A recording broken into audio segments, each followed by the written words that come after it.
بلوجر وفلوجر وبلدوزر وشتاني نازم أمانة ضليان سفورة أما نقابك بس بجستي أنا ويا ضليان سفورة مع نقاب نين همي سوشيال ميديا بكارين همي موبايلي بدسها ويا أمره جيهاني شيوية هي صورة باشا چەندین کەس هەیە بەناخیشی و بەدەرەوەشی لای الله جل جلاله پەسەندە بەڵام لای خەڵکی بێزرا ئەمڕۆ شەرعیترین شکڵ و شێوە پیشانی خەڵک بە زۆربەی ڕقی دێتی زۆربەی بەناشری نێزانێ کە ئەم شێوە شەرعیە لای الله چییە جل جلاله پەسەندە ئێستا لە سەتا شەستی خەڵکی گوێ نەدا بە ڕیش و شکڵ و شێوەی ئەلەم شێوەیە کە ئێمە هەڵمان گرتووە کە ئێمە بۆچی هەڵمان گرتووە حەزمان لە گوێنە لە سا شەستی خەڵک گوێنمان پێ بە نەوە لەبەرەوەی ڕەسوڵ الله صلی الله علیه وسلم وابوو مادام ڕەسوڵ الله صلی الله علیه وسلم جوانترین کەس بووە ئەو شکڵ و شێوەی خۆی جوانە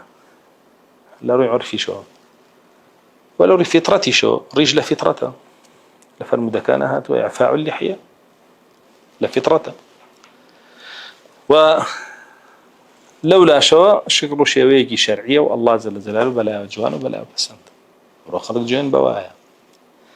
بڕۆ ئەم شەخسە کە ئەو شکل و شێوە شەرعیە هەیە قسەی شەرعی بۆ خەڵک بکە خەڵک گوێن بە قسە شەرعیەکانیشی وایە ناخۆتان نایبین لە سوشیال میدیای بینن ئەمە معنایەوە نییە ئەم شەخسە خراپە معنایەوەی ئەو خەڵکە فیترەتی تێکچوو ئەو معنایەوە خەڵکە دینی نەماوە معنایەوەیە ئەو خەڵکە دینی نەماوە چونکە تۆ بۆت نییە گوێن بە شەرعی خوا بی سوکاتی بە شەرعی خوا بکەی بە قێزەونی بزانی بە ناشرینی بزانی عایشە خاتوونەی فەرمووە الحەمد لله الذي زين الرجال باللياحي سپاس و ستایش بۆ پەروەردگار کە پیاوەکانی جوان کردووە بە ڕیش لەولا بڕۆ بۆ ئافرەتانیش ئافرەتێکی نیقاب زۆرترین قسەی پێ ناوترێت سوکایەتی پێ ناکرێت هیچ هەندێ نیقابمانەیە ئەوانە نەزانم خۆیان ناوناوە چی بلۆگەر و فڵۆگەر و بلدۆزەر و شتانێ نازانم ئەمانە دڵیان سفورە ئەمان نیقابەکە بەس بەجەستەیانەوەیە دڵیان سفورە ئەمان نیقاب نین هەلەم تۆڕە کۆمەڵایەتیانە بەرەڵا بوون بە ئارەزوی خۆیان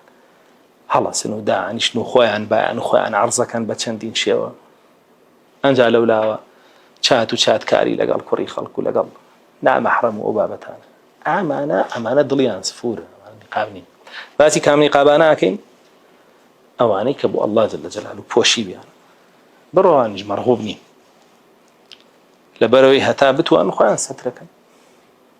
فەرمانی الله لەسەر ولا يبدين زينتهم يعني باشترین کار بکەن جوانترین ڕەوش بنوێنن شەرعیترین شێوە دەربکەون خەڵک قسەیان پێڵێ بە دڵی نین بەڵام لەولاوە شکڵێکی متەبەریجە چەند ڕەواجیە دەم و چاو سنگێکی ڕوت چەند ڕەواجیە یعنی ئێستا منداڵێک سێ چوار کچی بچکۆلە نیقابیان پێوە بوو لەو مەطعەمە لەگەڵ من دەرکەوتن لە کۆمێن دنیا خەڵک جوێنی پێیان کەوانە منداڵ وایان دەی هەر هەمان شێوە دەرەکەوێ ڕەقسەکە و سەماکە و ڕوت و قوتە خەڵک ئەمیستایشێک با بزانن خەڵکە فیترەتی تێکچوو جاری وا هەیە بەناوبانگە بێ بە ڕوت و قوتیەکەی و خۆبایانەکەی و حیلکەکەی و فڵتەکەی یعنی تر خەڵک ئەوا بێ بە ترێند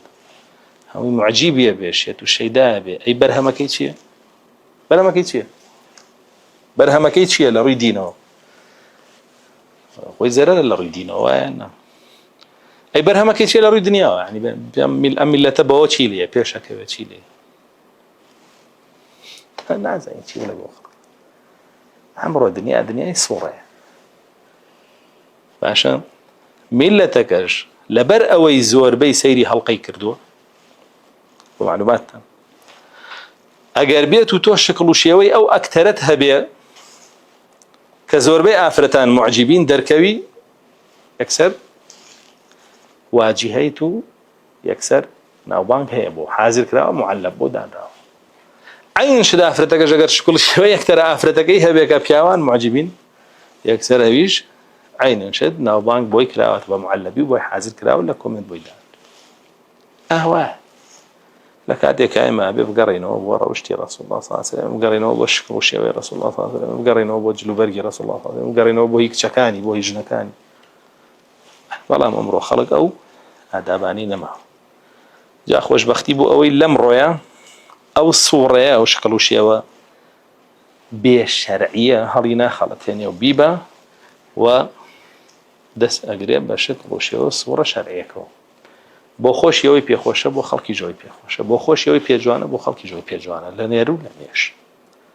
تەنها لەبەر کێش لەبەر ئەڵڵا جەل جەلالوه نەک لەبەر مەبەستێکی دنیا